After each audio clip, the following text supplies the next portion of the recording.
Hi, my name is Linda Yee, and this presentation is for Dr. Levy's class. Bullying students with disabilities. Bullying is defined as behavior towards another person that is intentional, repetitive, and hurtful, resulting in an imbalance of power between the bully and the target. The issue of bullying is particularly significant for students with disabilities, and therefore relevant for special educators. Bullies target their peers based on real or perceived differences in appearance, behavior, or ability, and many children with exceptionalities exhibit such characteristics. Students with disabilities are much more likely to be bullied than that of their non-disabled peers. They are easy targets because either their appearance is different, they may be more socially isolated than students without disabilities, and lack relationships which buffer against being bullied.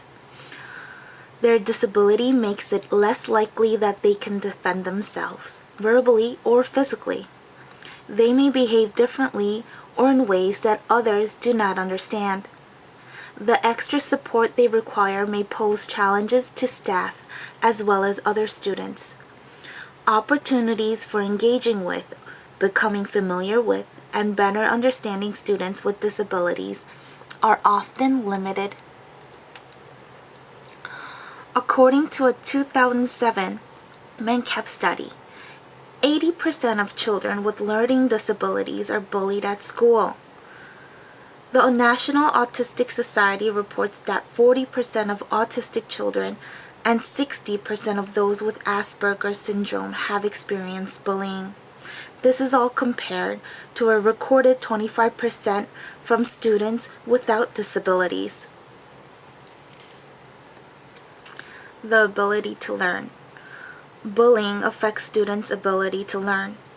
Often bullies believe their behavior to be funny and innocent, but they fail to realize the harm they are inflicting. Bullying only intensifies the hardships that may come with having a disability and greatly affects students' well-being. They may not be able to articulate these feelings as well as other children. Knowing the law. Disability harassment is a civil rights issue. Because states and districts have different policies, look into your state and districts for policies that address bullying. Ask for written copies. The laws that prohibit harassments in school are Section 504 of the Rehabilitation Act, Title II of the Americans with Disabilities Act, Title VI of the Civil Rights Act, and Title IX of the Education Amendment. So look into them. Strategies for teachers. The best approach to school bullying is twofold, both proactive and reactive. Educators must establish an anti-bullying culture while addressing individual cases. You can't keep punishing the bully and expect their behavior to change. You want to teach students skills and values, not just manage their behavior. Intervene when a child displays low-level aggression in an attempt to curb it before it escalates. It is important to also reinforce positive behavior by applauding the child's act of kindness. When students receive more attention for what they do right than what they do wrong, they'll be inclined to continue the positive behavior. Self-discipline. These aren't just skills for school, they're skills for life. What you really want to teach is the concept of respect, what respectful behavior is and what it is not. The best approaches are simple enough that they can be used anytime and by anyone, including a student with disabilities. Special education students can be part of the solution to bullying and other behavioral issues. It follows from the inclusion philosophy.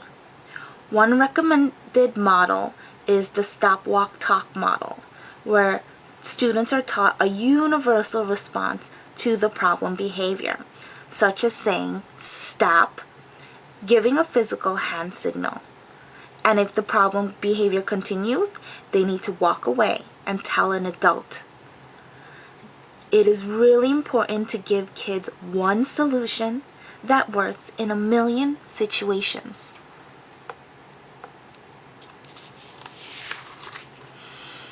Other strategies can involve using specifically designed strategies for their IEPs. Peer intervention will benefit where we establish a clear protocol for reporting bullying and convince our students that we take it seriously by following up on every claim. Children may fear being labeled as a tattletale, but we have to make sure to explain the difference between reporting and tattling. Tattling is to get someone in trouble, whereas reporting is to keep someone safe. It's imperative that we instill self-advocacy amongst all students. One anti-bullying strategy is learn comeback. A learn comeback involves standing up for yourself. For instance, if you find yourself in a bullied situation, state strongly, "Stop this bullying. I'm a student just like you and I don't have to deal with this," before leaving the scene. This is just like the stop, walk, talk model. Stay in a group. Groups work to prevent bullying, which often happens in the community areas, locker rooms, lunch rooms, hallways, at school. Bullies look for targets who are alone. By staying in a group, you help reduce the chance of being bullied. Become involved. The importance of a bystander is so imperative. When other students get involved and stand up for the rights of others, the power of intimidation gets taken away from bullies. These are my references. I hope you learn a lot. Thank you for listening.